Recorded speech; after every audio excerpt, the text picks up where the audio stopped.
Let's go to North Africa now, where Egypt's army is laying a barricade of barbed wire 5 kilometres from its eastern border with Gaza. Now, it's an attempt to separate its security buffer zone from the Palestinian city of Rafah. Now, the government started constructing the buffer zone 4 years ago after a series of attacks in the area. It's 14 kilometres long and 1 kilometre deep. Thousands of people in North Sinai have been displaced in the process. So far, more than 2,000 homes have been demolished. Families who've stayed in the area endure power cuts, water shortages, road closures, air and military strikes. Ahmed Al-Burai is a political commentator, joins me now from Istanbul via Skype. Good to have you with us. I mean, why are the Egyptians continuing with this buffer zone? Well, Suhail, it's not very clear the standpoints of the Egyptian regime vis-a-vis the Gaza Strip. Once they closed the whole border, they destroyed the lifeline, that is the tunnels that used by the Palestinians to smuggle some of the goods, the necessities, the medicine they need. Now they're starting this buffer zone. At the time, they're speaking about a kind of an ultimate deal spoken about by the Donald Trump administration to find an alternative homeland to the Palestinians taking part of the Sinai. So it's not very clear what the Egyptian regime is aiming at for the Gaza Strip. Once they accept Ismail Haniyeh and they send him the helicopter to take him and receive him in a very formal way, and once they declare Hamas as a terrorist organization and the offshoot of the Muslim Brotherhood, they are taking this pretext of the insecurity and the uncertainty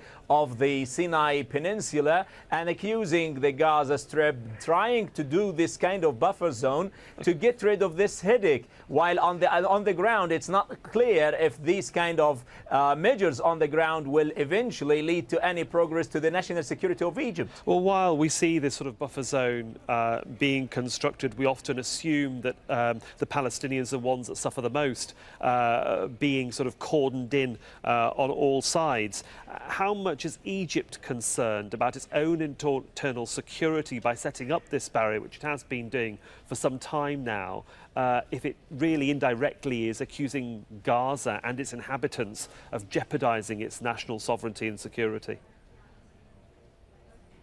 Anyone who would speak about the geopolitics or the national security of Egypt would definitely tell you that the main gate for the national security of Egypt is the Gaza Strip. And as far as Egypt continues to strengthen and extend the bridges of communication with the people of Gaza and try to find a solution to the ongoing siege, inhumane siege on the Palestinians, trying to find solutions not only by allowing them and opening the crossing, Rafah crossing, only for the month of Ramadan. That is a kind of alleviating the siege, but it's not a solution to the problem. In order to solve the problem for the Sinai Peninsula, you know that it's known as the Sinai province, that is the offshoot of Wilayat Sinai, the Al-Qaeda or Daesh, the ISIS offshoot in Egypt.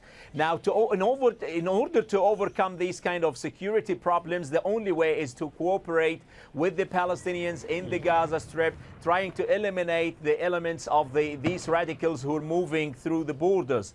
But by doing this and imposing the siege, continuing with this, and completely disregarding the concerns of the Palestinians, even sometimes practicing more pressure along with the Israelis by, like suffocating the siege and worsening the conditions of the blockade, that would not bring in any kind of solution to this and will not save the Egyptians any national security, in the long or short term.